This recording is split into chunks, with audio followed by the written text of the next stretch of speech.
And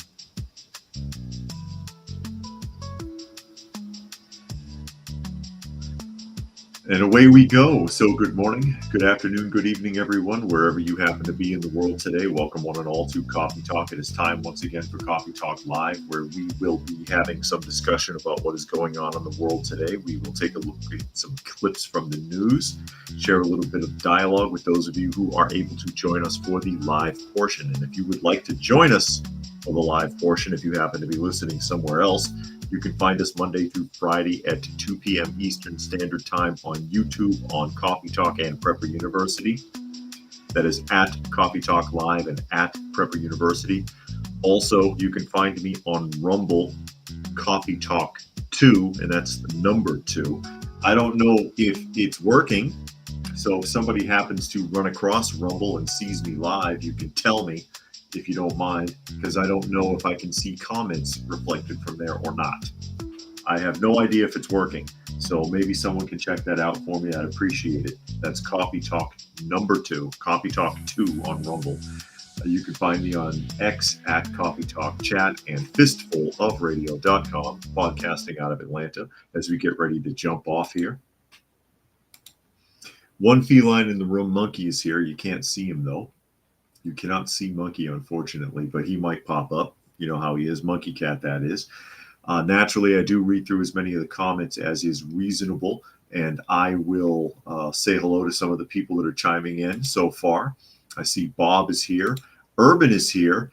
Been a while. He says, hello from Canada. Been a while.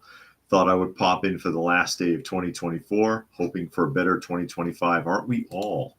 Country Living is here. Helter, Dragon, H12, Brian, Cruising, Spectre says, get ready for the cold front that's coming. Okay.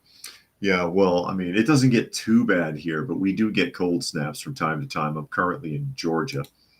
And Raccoon is here. Glad you could make it. Don't know if I'm going to be on tomorrow or not. If I am, it's going to be early. But yeah, just heads up. I could try doing it later in the day, but earlier works better under the circumstances as we get ready to jump off. And many of you saw the thumbnail, and I kept the thumbnail from yesterday with sore loser Biden. And he sure as hell is.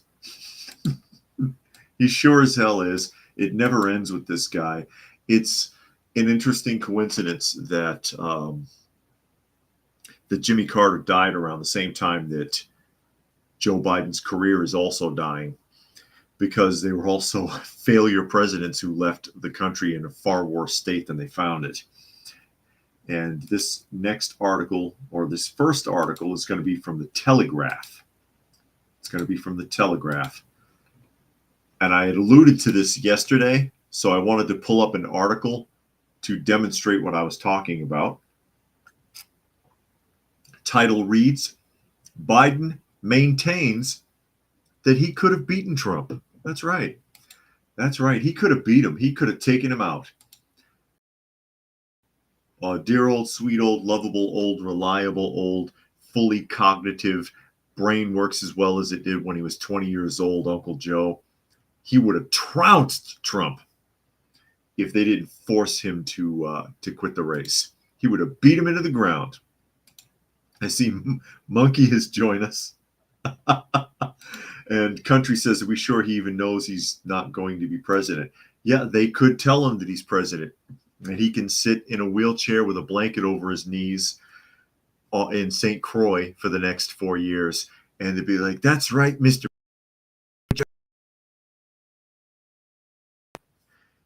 Let's invade. Joe Biden, this is the article, has insisted he could in the U.S. presidential election if he had defied his party by continuing to run. According to the Washington Post, Mr. Biden, the outgoing president, and some of his aides have said in recent days he regrets dropping out of the race. Okay. The incumbent president made way for Kamala Harris in July after figures in the Democratic urged him to step aside following a disastrous debate performance, which caused his polling numbers to plummet. They weren't that great to begin with, but yeah, he really looked bad after that debate. AIDS, he couldn't even walk off the stage. Looking back, you all remember he had to be guided down a step. He couldn't get off the stage without assistance. Two people had to help him and direct him. Aides told the outlet that Mr. Biden had been careful not to blame Miss Harris, who replaced him at the top of the ticket and was roundly beaten by Trump on November 5th, losing the popular vote and all 7 swing states to the president-elect. They're back to admitting that she lost the popular vote. Remember, they were trying to declare in the media that he did not win the popular vote, but now that they're done, it's been demonstrated that he did, in fact, also win the popular vote. Many Democrats have blamed Miss Harris's defeat on Biden's insistence on staying in the race for so long, which left his vice president little more than 3 months to mount her election campaign. Well, nobody likes her. They didn't like her the first time around. They didn't like her when she couldn't even pull 1% of the vote when she ran way back when. And they convinced her to bow down and take the vice president's position in the first place. Nobody wanted her. They thought that, oh yeah, black woman, we can throw her out there. She's not black, by the way, but that's a whole nother discussion. We'll throw her out there. We'll throw her out there. And yeah, everybody will jump on it. People were offended, first off, by the fact that no one even asked for her in the first place. No one asked for her. They just kind of installed her. And that's a frightening concept. Frightening concept. As we catch up here. Spectre says, check out Riverside Homestead Life on the cold that's coming in. Okay. Kimberly is here. Glad you could make it. Monkey says, if Biden could have beaten Trump, then how come he couldn't beat his own party and making him not run the second time or for the second term? Yeah. And Brian says, enough of that jerk Biden. And Lucky is here. He says he's almost here. How about Jay Leno? How about him? Should he run for president? I'm not a big fan of Jay Leno. So there we go. Aides told the outlet that Biden had been careful not to blame Harris. They already said that. Richard Blumenthal, a Democratic senator, told the Washington Post Biden ran on the promise he was going to be a transitional president and in effect have one term before handing it off to another generation. I think his running again broke that concept. Well, not like he was honest on any other point. When can you demonstrate Biden telling the truth about anything? Career-wise, 50 years in politics, senator, vice president, and president. Has he or has he not gone back on almost everything he said? Did I miss something? I'm sure there's an example somewhere. The conceptual underpinning of the theory that he would end the Trump appeal, he would defeat Trumpism and enable a new era. He could have ended so-called Trumpism during his presidency by leaving Trump alone. All of the attacks on him, the constant attacks in the media, the constant attacks by unlikable and untrustworthy politicians, and all of the bullshit lawsuits, which are all fading away now, that's what put Trump on a new level. That's what did it. Because people could see that. Why are you going after him so hard? Why are you trying to sell us on this so hard? If you're trying to sell it, there must be something wrong with it. Must be something wrong with it. Lucky said, oh, okay, I read that. Catching up here really quickly. Urban says Biden and Trudeau should do a sequel to the book Hillary Clinton published titled What Happened? I'll tell you what happened. Hillary's a failure too. And Anarchy is here and made a donation to the channel. Thank you, Anarchy. Says for the kiddies, absolutely. And again, I'm sure most of you are aware, we have a sort of makeshift cat shelter. We take care of a lot of cats, 18 of them, in fact, and we need all the help we can get. So thank you, Anarchy. Thank you, Anarchy. Kimberly says, I was MIA due to cookie and cake baking and present wrapping, then surgery. Glad to be back. Hope your surgery went well. My wife baked a lot. She made she makes a deep dish lemon meringue pie. I swear this thing's like 8 inches deep. And the crust, the graham cracker crust is almost an inch thick.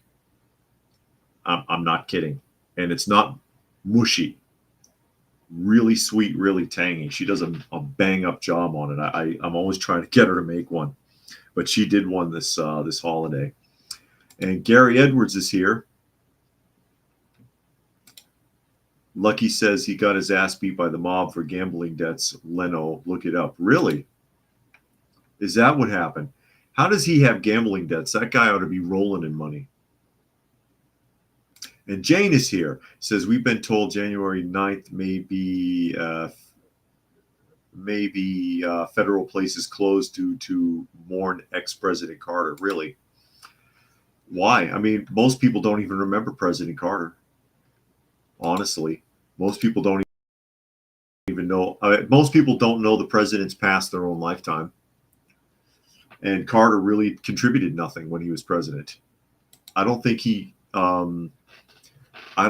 really contributed anything.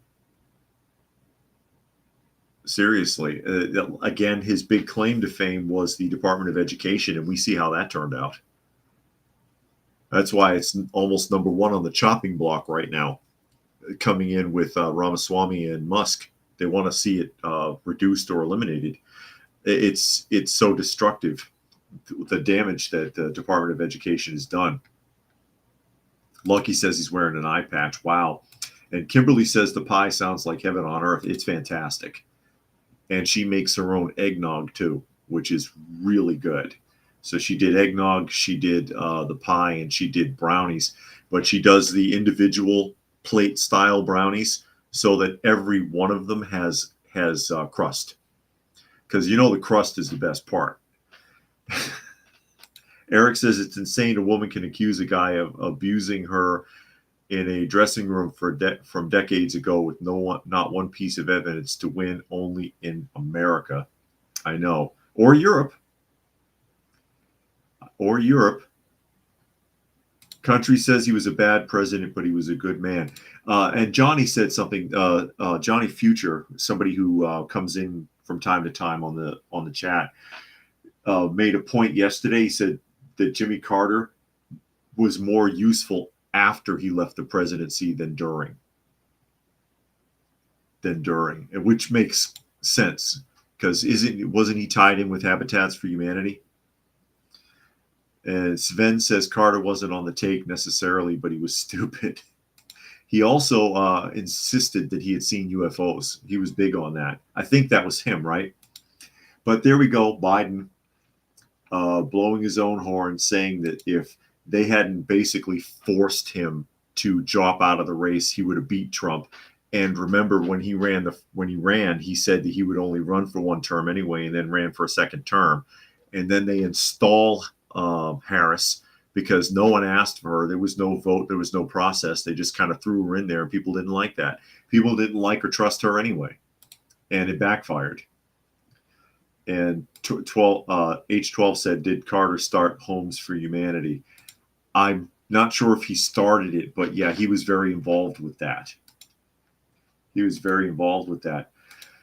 And all the way from St. Croix, don't think that Biden is done trying to sabotage things. And we read some of his sabotage yesterday because he's sending billions.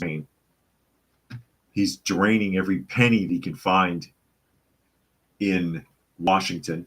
Fox News article, Biden is now moving to ban oil and gas leases for the next 20 years in the Nevada region, weeks before the inauguration. This is just coming down the pipe. Biden administration is attempting to implement last-minute restrictions on oil and gas drilling in the West, weeks before President-elect Donald Trump's inauguration. It's right around the corner here, actually, hardly even weeks at this point. On Monday, the Department of the Interior announced plans to pursue a 20-year ban on oil and gas leases in 264,000 acres of Nevada's Ruby Mountains.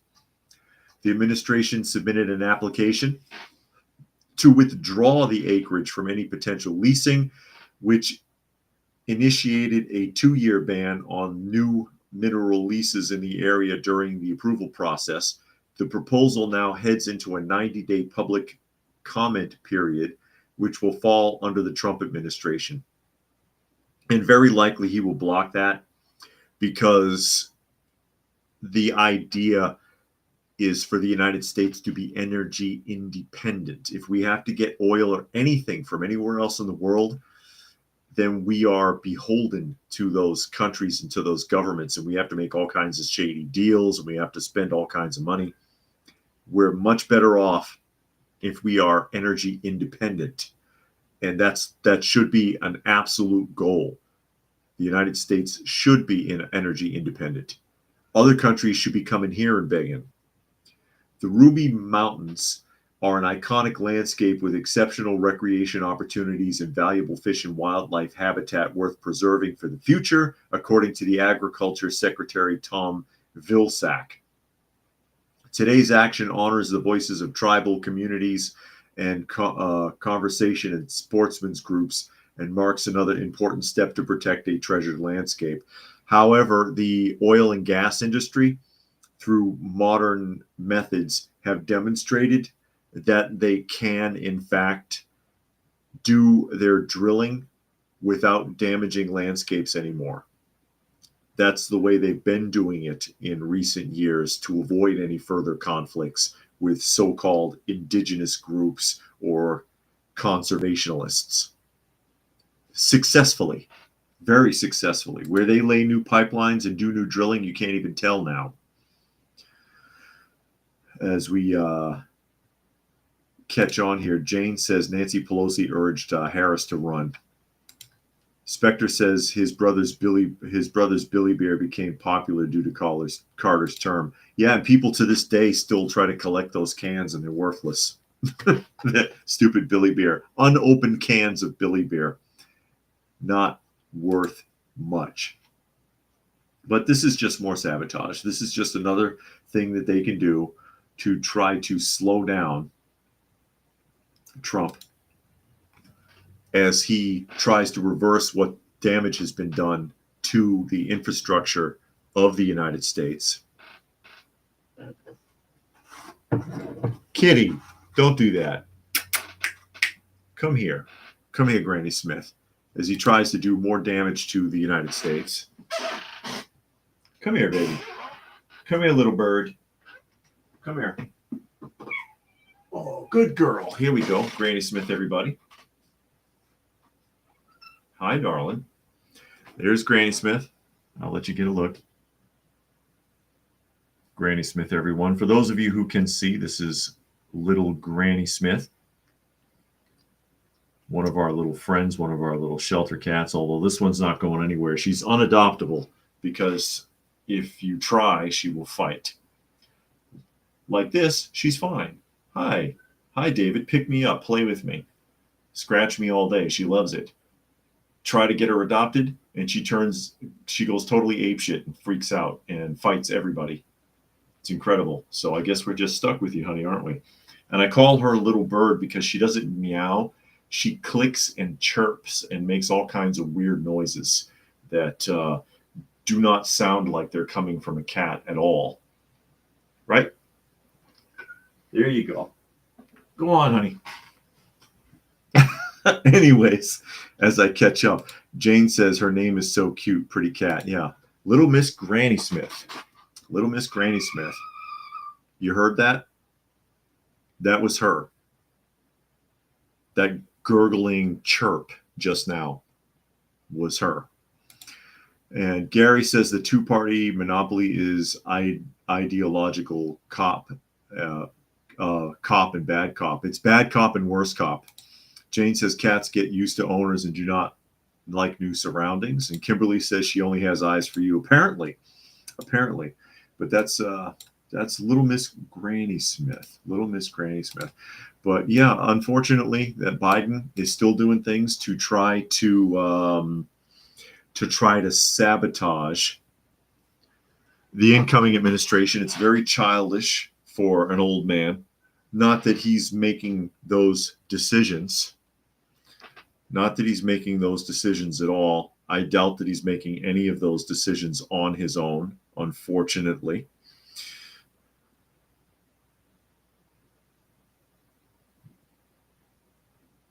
Got to check something here really quick. Had a prompt I needed to look at. So sorry for the distraction as we roll around. But at the same time that we've got the executive branch trying to sabotage everything, we have other groups that are trying to fall in line so that they can keep their jobs, like ICE, for example. Because check this out. Fox News article. ICE shuts down programs offering services to illegal immigrants, citing immense costs. Well, you weren't worried about the immense costs for the last 4 years. Now all of a sudden it's immense costs. H12 says Granny knows who she wants. Yeah, apparently. And Max says, will Biden start World War III before Trump gets in office? Still 20 days left. No. I'm pretty sure that anybody who would be pushed to that limit, for example, Putin, is enough of a diplomat to at least wait till Trump gets in so that he can negotiate with him. You see what I mean? Unless we just flat out invade somebody, at which point Trump could still back out of it. And Puck says, watching college football. What team? Who are you watching? Fox News article. Immigration and Customs Enforcement has ended 2 programs that provide social services to illegal immigrants who are released into the U.S. interior, telling lawmakers that one brings immense cost with little improvement and that another is out of line with ICE's mission. It's been immensely expensive and it's been out of line with ICE's mission for the last 4 years. Now all of a sudden you want to cancel the program. Gotcha. The agency responded to Representative Byron Donalds and 15 members of Congress who wrote to ICE in May asking for more information about the, quote, Alternatives to Detention program, which monitors illegal immigrants not in ICE detention. The agency defended the program and said it was, quote, an efficient and effective program for monitoring a segment of illegal immigrants on ICE's non-detained docket. Since ICE only has around 40,000 beds available at one time, that's too much anyways. 40,000 beds available. While it has a non-detained docket of 7.7 million people, a number that has soared during the Biden administration. Of those, just over 181,000 are enrolled in the Alternatives to Detention monitoring program, where migrants are monitored either by an app check-in or GPS monitors. Or you could just throw them out if you think they're trouble, but you're going to let them in and, oh yeah, we'll check in with the phone app. You don't even know if they're really checking in. It's a phone app. In recent years, the agency has also credited separate programs to offer various services and assistance to those not in detention. In this letter, the agency says some of those programs are ending. So ICE says the program stopped referrals in July. The program was ineffective in what it sought to do, having only a 2% higher compliance rate from those who took part in services compared to those who did not. So previously, ICE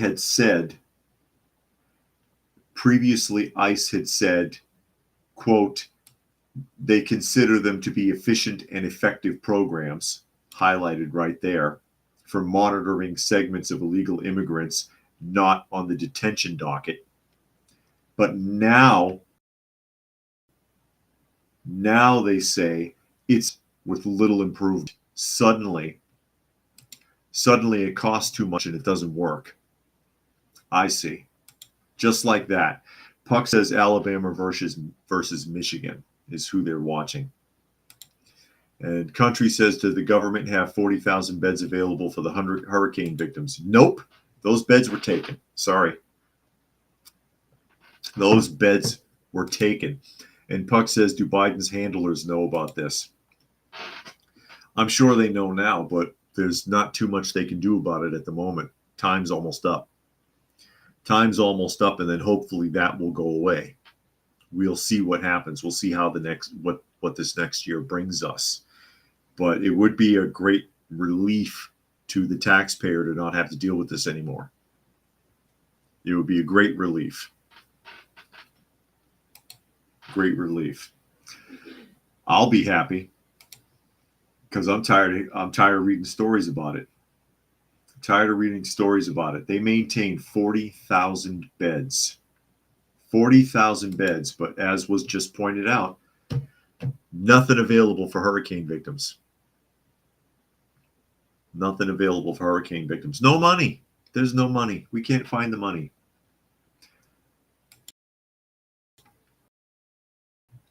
If they're being detained and if they're in a monitoring program, which is an alternative to detention, that's what it's called, the Alternative to Detention Monitoring Program, which means that they're trying to keep an eye on them for some reason.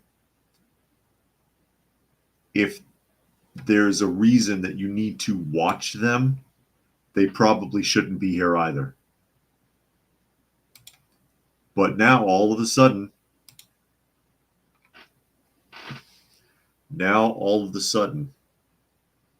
oh, it's too expensive and it doesn't work. Puck makes the point. He says the ICE money is going to the Ukraine. Yeah, and we read that yesterday. Another $2.5 billion going to the Ukraine last minute, draining every penny that we got after avoiding yet another shutdown. Thanks for that. Urban says in Canada, it's all about the foreign students who never seem to go to classes and work 2 to 3 part-time jobs so they can't be accused of illegally working full-time. There you go. There you go. But it's funny how they want to fall in line now. They want to keep their jobs. They want to keep their jobs is what that is. And they don't want their funding cut. I'm going to go to EURWeb. That's EUR, short for, it's an abbreviation for everything urban, from Radioscope, following up on something that we talked about yesterday, which was, because I don't think I said quite and wanted to get back to it. Uh-oh. Spitfire will get a kick out of this. So Granny Smith brought her toy fish out. Fish.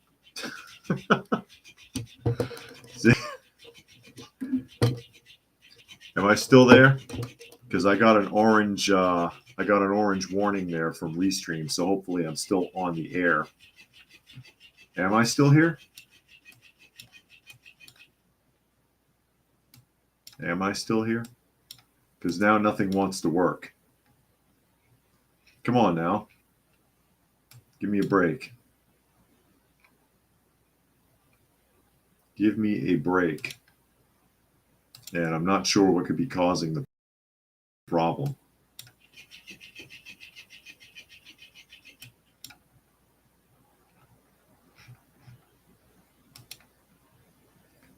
I think I'm connected. But nothing is working. I can't get anything to work, so let me know if I'm still on here. They're saying I'm still here. But yeah, Max says Deep State is watching. Apparently, Big Brother is watching me. I'm having issues currently. I'm having issues, and I can't get anything to work.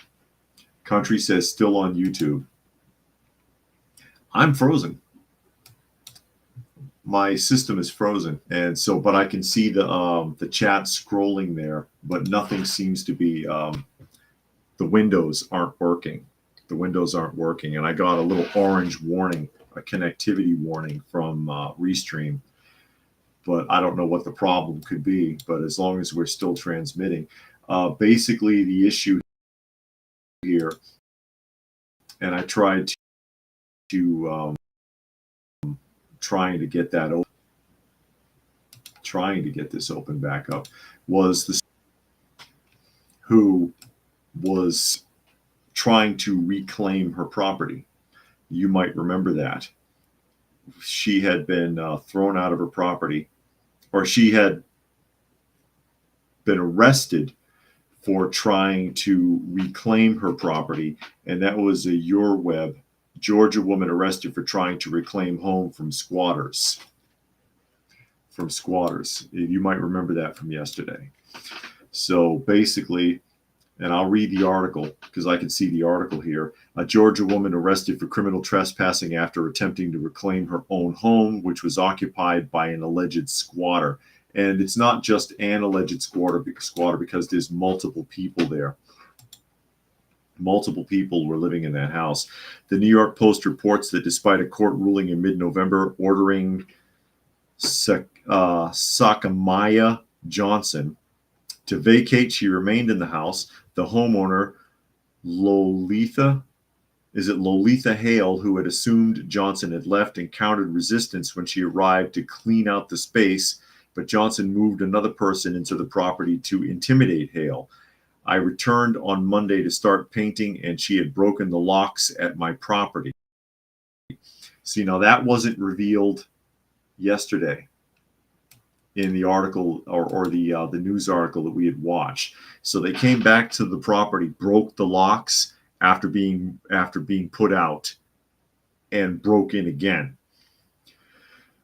So she just caught up out of nowhere. This is a quote. She had this guy with her, and I locked the door. I locked the screen door, and he forced himself in, telling us to get out. When police arrived, they sided with the squatter. Quote from the officer. Just think of it from this perspective, though.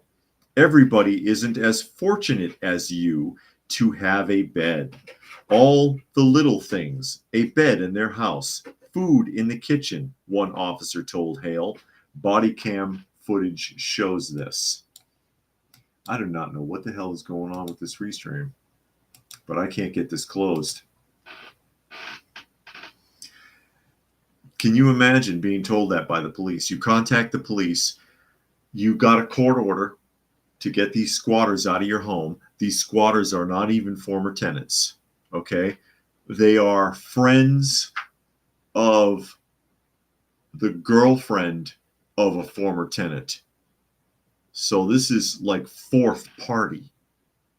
This is not the former tenant.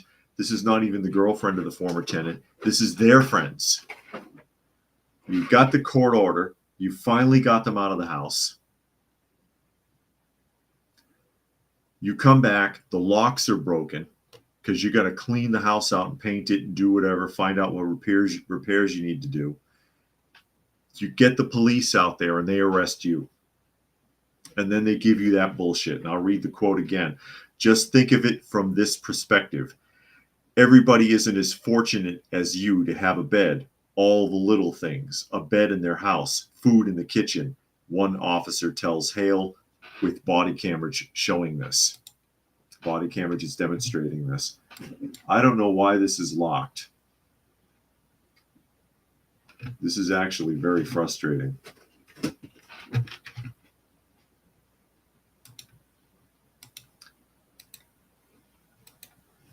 And I wonder, it's not the mouse either.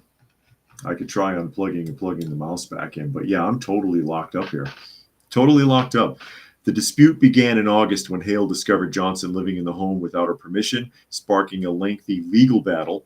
Police stated Hale lacked the necessary legal document, which is a signed writ of possession to enforce Johnson's eviction from her mother's old home in Livingston. Hale was arrested on December 9th and charged with misdemeanor counts of terroristic threats and criminal trespass. So they charged her with terroristic threats and criminal trespass for trying to get back into her own home. Criminal trespass. Can you imagine that?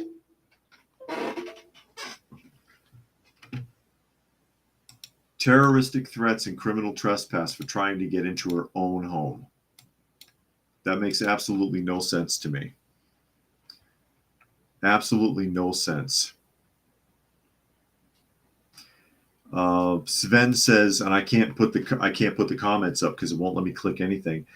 Soon the mafia will be the only real government to turn to, as the government is run by dipshits. And I've got an article kind of alluding to something like that also. Gary says sympathy for the squat devils. Kimberly said Kemp was supposed to be addressing the squatter issues. Yeah, he changed some of the laws, but I don't know how in depth all of that is. Country says, have a great New Year's, everyone. Have to start floor furnishings at work, so I have to leave. Well, thanks for dropping in. Thanks for dropping in. And Kimberly suggests that'll be laughed out of court. It should be. She still went to jail. This landlady still went to jail. This is unacceptable. Quote from Hale, the owner of the house. To see that woman walk into my mom's house, because it was the mother's house and now she has possession of it. To see that woman walk into my mom's house while I was in the police car, something is wrong with this picture. Something is inherently wrong with this picture. I spent the night on a mat on a concrete floor in deplorable conditions while this woman, this squatter, slept in my home. Yeah, because she had to go to jail. So she has to sleep in the jailhouse. Incredible. Brian says, when you think about it, does she really own the home? Well, no. If you're paying taxes on it, no. Isn't that right, Monkey? What are you up to back here? If you're paying taxes on it, you don't really own the home. And that's really kind of the point. Anything you have to pay taxes on, you don't own. If they could take it from you for not paying your government tribute, then you don't own that home. You don't own anything. You don't own anything. Isn't that scary? Kimberly says she needs to sue them for false charges, harassment, and whatever else she can pile on there. Well, she's already sued them. She's already sued them. And Puck says there may be a business opportunity for squat busting. Well, they do have a squatters resource, which does charge you for negotiations. And I've talked about that before. Hire these companies to go in and negotiate. And you have to pay the company, plus you have to pay for whatever the negotiation is as well. You know, to put them up in a hotel for 30 days, pay them so much money, whatever. Basically, you're being blackmailed. Or not blackmailed, but it is a form of coercion. It is a form of coercion, unfortunately. It's pretty ridiculous, is what it is. As we shift around here, because I'm going to jump to a Reuters article here in a moment. I don't know why none of this is working. I can't click anything. I'll have to unplug the computer to get off. Puck suggests a box truck with a 5,000 watt sound system to do the work. They did that on the Drew Carey show and blasted Panama 24 hours a day from Van Halen, Panama. As we move on here, Reuters article. I don't know if you were aware, Puerto Rico's in the dark. Puerto Rico's power grid collapses, leaving island in the dark. Puerto Rico woke up in darkness on Tuesday morning. Power grid failure left nearly all of the island without electricity. Around 90% of clients were without power at 9:30 a.m., according to energy distribution company Luma Energies, whose real-time portal. It will take 24 to 48 hours to turn the lights back on, conditions permitting, according to Luma. While the cause of the outage is under investigation, preliminary failure in an underground line. So one line is running all power for the entire island? Seriously? Ivan Baez, a spokesperson for power generator Genera, called the grid failure a major incident in a local radio interview. Yeah, I would say so. If more than 90% of Puerto Rico is in the dark and will be in the dark for at least the next 48 hours, I would say that's a massive failure. It's a massive embarrassment to the U.S. government. Something like that could even happen. Maybe instead of investing so much money in worthless, useless solar panels and wind turbines that contribute almost nothing to the power grid, we should have been upgrading Puerto Rico's infrastructure, which was already damaged from the storms a few years ago and had still never been addressed. Still never been addressed. It goes on to say, he says that the line believed to have failed was operated by Luma and brought down plants belonging to Genera as well as private generators. That's what happens when everything's on the same system. That's why you don't put all your eggs in one basket. Genera's website showed 2 plants starting up again at 9:30 a.m. in the U.S. territory. Puerto Rico has long dealt with chronic power outages as its infrastructure crumbles. It was hit hard by Hurricane Maria, a Category 4 storm in 2017, and that's the storm up. And that's really all that Reuters has to say about it. That's all that Reuters has to say about it. And Sven says that it was chupacabras chewing on the transmission wires. Is that what it was? I thought chupacabras were only in South America. Jesse Ventura never could find them. Jesse had to look for them, unfortunately. You might recall Jesse Ventura had that conspiracy theory show that lasted for 2 seasons. He did that sometime after having been governor of Minnesota. And it started out with doing investigations into things like the Kennedy assassination, but by the 2nd season, the guy was out there looking for Bigfoot. And which is why he didn't want to do the show anymore, because he wanted to do true conspiracy theories, not bullshit like the Loch Ness Monster, which, by the way, turned out to be a movie prop. Look it up. All those years, it was a movie prop that was left floating in the lake. I'm not kidding. Lucky says, look up the Florida sheriff that just did news conferences about somebody shooting someone in their house. He said the guy should have expected it. He should have expected it. Oh my. Here's something that we had talked about a little bit earlier, because someone had suggested that now we're going to need the mafia, right? We're going to need the mafia. Who said that? It was Sven. Quote here. And again, because there's something wrong with Restream, I can't put your quotes up on the screen. Normally I do.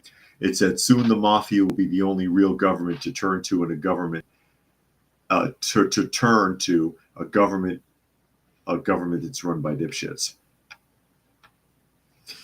But listen to this from the New York Post. The return of the guardian angels is proof New York leaders are failing. You remember the guardian angels? They wore the red vests with the red berets, and they walk around with clubs or bow staffs, and other sorts of melee weapons. And they started in the early 80s, I want to say. I can't remember exactly when they started. And it was Silwa, some guy named Silwa founded it. And they would patrol New York in groups. They would patrol in groups and act as a vigilante police force. And they would patrol the parks, really bad neighborhoods, subways, to try to protect people. Whoa, hold on a second. It looks like my computer is trying to catch up suddenly. That is really bizarre. That is really bizarre, and I can't see my mouse now. But the Guardian Angels are making a comeback, and Gary says Tony Silva. That sounds right.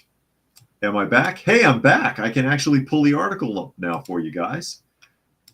So let me pull the article up so you can actually read it. I prefer to do that so that people can see what I'm reading, so they know that I'm not just making stuff up. I don't know what happened, but it looks like Restream has figured it out and put me back on track. So let me get this article back open here.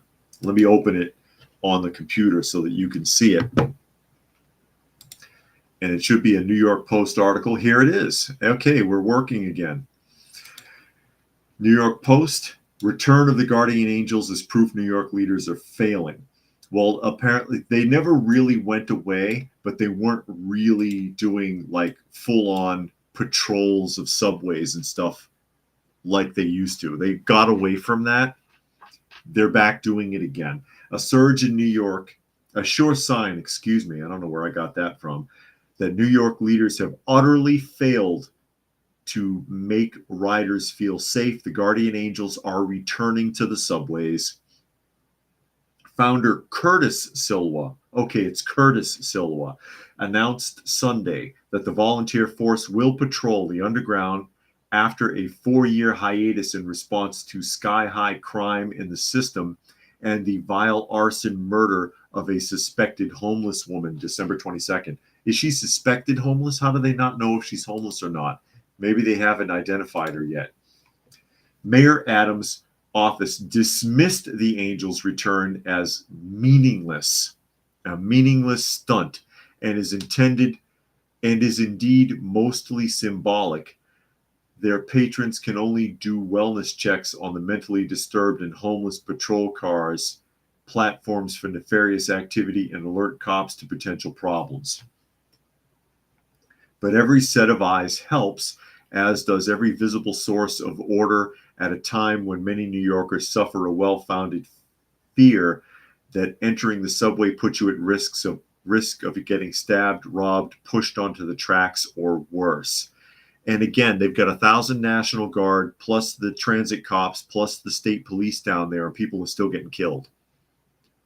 You remember that they claimed, or Governor Hochul claimed, that crime in the subway is down 10%, but then the subway turned around, the transit system turned around and said, no, that's a lie, because murders in the subway are up 60%. Hochul lied. It says, look at the last few weeks. On Christmas Eve, a maniac stabbed a man in the wrist and a woman in the throat at Grand Central Station. The same day, Sebastian Zapetakali allegedly lit his victim on fire and left her to die on the F train, and 2 men were stabbed in the face and chest on the 7th. Days before that, a rambling psycho stabbed a random stranger on the Q train. Murders in the system are up a bone-chilling 60% so far this year, and that's with ridership still below pre-pandemic levels. So now the Guardian Angels, and man, they're looking pretty old here. I can't pause system. Sven says they interviewed with Silva. I was too young and likely would have been beaten to death. I was full of myself as a teen. Oh, yeah, I interviewed with Silva. Okay. And Kimberly says Guardian Angel started on February 13th, 1979. All right. I wasn't sure if it was the late 70s or early 80s. It felt like it was early 80s that I remember hearing about them a lot. But they said, all right, enough is enough. We're going back in the subway system. And, you know, over the years, a lot of presumed authority has been taken away from them. Gary wants to know where Paul Kersey is. Excellent. And that, of course, would be Charles Bronson, who was in the Death Wish films. I believe there were 4, correct? 4 Death Wish films. The first of which being the best one. The first one was the best one. And that's usually how it goes. But yeah, Paul Kersey, riding around on the subway just waiting for somebody to mess with him. But they're out on patrol again, and ridership is down, as was stated. Murder on the subway is up 60%, even though Governor Hochul swears crime in the subway is down 10%. So how are you counterbalancing that? Are other crimes down, but murder's up, and somehow it reaches 10%? Someone explain that. Someone explain that. Urban wants to know who remembers Bernard Goetz. I'm not sure if I'm pronouncing that right. The vigilante subway killer. Sounds familiar, but I don't know if I remember. I don't know if I really remember that.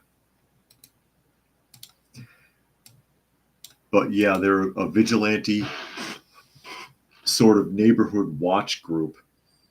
I don't know what power or authority they have anymore, but as was stated by the New York Post there, it can't hurt. It can't hurt to at least have them watching out for if anybody if anybody's doing anything, or at least get in the way. They used to carry staffs. They used to carry bow staffs in clubs and other things. Puck says, did you see the guy with the flamethrower in a busy intersection? Recently, I saw something a couple of months ago, and that was in Chicago in the street races. When the police came out to break up the street race, someone came out with a flamethrower to back them off. And Sven wants the Warriors. Wants the Warriors. Classic film. Classic film. While we're on the subject, we're not on this subject, actually. This is way out of left field, but I wanted to bring it up. Daily Caller article. This is where your money is going. This is where your money is going at these colleges and university. The Ohio State University pours millions into DEI programs, hosting federally funded non-binary rock climbing programs. Oh, so there we go. The Ohio State University spends over $13 million on diversity, equity, and inclusion staff. How much are they getting paid? And hosts a multitude of radical left-wing courses and programs. The school spent $13.3 million on salaries for 201 DEI employees, which is the equivalent of the cost of tuition for over 1,000 of their students, according to Open the Book, which is one of those watchdog groups. OSU also highlights gender and sexuality topics in several courses, such as, quote, sexuality and citizenship and queer ecologies. Queer ecologies. Okay.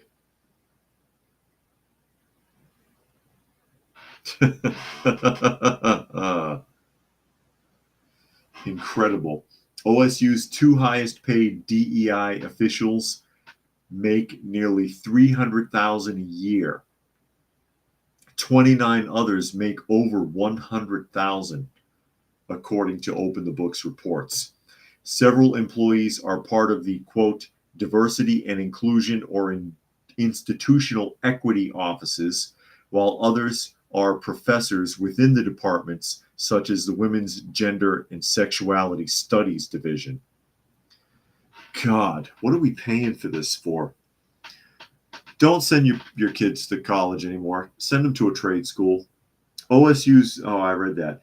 DEI courses at the university dive into topics such as lesbian experiences in the United States and seek to disrupt the gendered and heterosexual assumptions embedded in how we understand the environment, nature, and bodies. Well, oh, wow.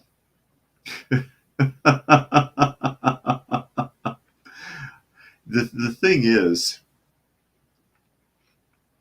the thing is that you cannot demonstrate anything but male and female in nature. There are a few obscure examples like snails, which are asexual and have both organs that are both functional, whereas hermaphrodites that are born anywhere else are not capable of reproduction. Okay, there are some really, really unique examples in nature. Out of the, what, I think 14,000 or so species on the planet, there's maybe 11 examples. I did a video on it last year. Maybe 11 examples, and 2 or 3 of those examples are recent examples that are mutations caused by pollution. Okay? Seriously. So you really can't find that in nature, especially not with mammals. They like to reference a book. I don't remember the name of the book, but they like to reference a book all the time where this guy talks about gay examples in nature, where he cites 1,500 examples of gay animals, but the book is entirely opinion based. So basically this guy he sees 2 cats being friendly, oh, they must be gay. He doesn't demonstrate any sexuality or sexual behavior with any of these animals in the book, because I have looked at the book. I just can't remember the name of it, even though everybody cites the book. Literally everybody cites the book when they talk about this kind of stuff. But the concept behind specifically homosexuality implies that there is physical sexual contact. That there's sexual contact, which you cannot demonstrate in nature. Humans are the only ones really doing that. But also to further make the point, if we are at the top of the food chain on this planet, do you really want to compare yourself to a lesser life form as a method of justifying your behavior or your desire? Oh, dogs do it. Okay, so dogs, which they don't, by the way. They do not have same-sex intercourse. But you think they do, so you use that as an excuse for your behavior. Well, dogs also eat their own puke. Dogs hump the curtains. I mean, seriously, how far do you want to take it? Urban tells us that it's pronounced Getz, apparently. I read it wrong. Bernard Getz shot 4 teenagers on the subway in 1984 after they tried to rob him. Most of the population was supportive of him being found not guilty. Okay, I don't remember that very well. Kitty, look out. Lucky says, look up the guy with the fire extinguisher in the subway in New York from the other day. Unreal, blasted some lady and ran out. People are unreal these days. And there's Nostalgic Pod Blast. He says, happier 2025 all. Yes, indeed. But there you go. I mean, they never mind what they saw on the courses. The college spent $13.3 million on 201 DEI employees whose only job is to enforce DEI programs. It doesn't make any sense. Making anywhere from $100,000 to $300,000 each, burning up the tuition equivalent to over 1,000 students. Money that could be better spent. Money that could be better spent. And Gary says overexposure to human pheromones during pregnancy reverses the neuron clustering in the INAH3 section of the hypothalamus. Parents need to sequester during early months of fetal brain development. Hypothalamus, rather. I read that incorrectly. I know what I'm saying. It doesn't always come out right. It doesn't always come out right. Come here. Oh, come here. Monkey, everybody. Very, very squirmy animal. He's holding still more than normal. There we go. Monkey, everybody. Anyways, with that, we're at the top of the hour, so I will go ahead and begin signing off. Nostalgic says DEI didn't earn it, pretty much. I'm reminding you also that if I go live tomorrow, because I got a lot on my plate, but if I go live tomorrow, that it will probably be earlier in the day. So again, you are listening to and or watching Coffee Talk, and you can find the live portion Monday through Friday at 2 p.m. Eastern Standard Time on Coffee Talk and Prepper University on YouTube. Also, again, should be casting to Rumble, which is Coffee Talk 2, and that's the number 2. If somebody can let me know if they can see that, because if it is on Rumble and anybody's watching there, I don't know if I can see the comments here. I don't know if I can see the comments. And that was, and I'll type it in here really quickly while I've got another couple of minutes. That's Coffee Talk 2 on Rumble. You can also find me on Fistful, there it is, of radio.com, podcasting out of Atlanta. Please do check them out. You can find me on X at Coffee Talk Chat. I used to be able to cast to it, but now I have to buy the service, and I'm not doing that. I'm already paying for too much as it is. But anyways, with that, again, thank you everybody for joining us here today. As always, hope you got something out of the conversation, and we will catch you again.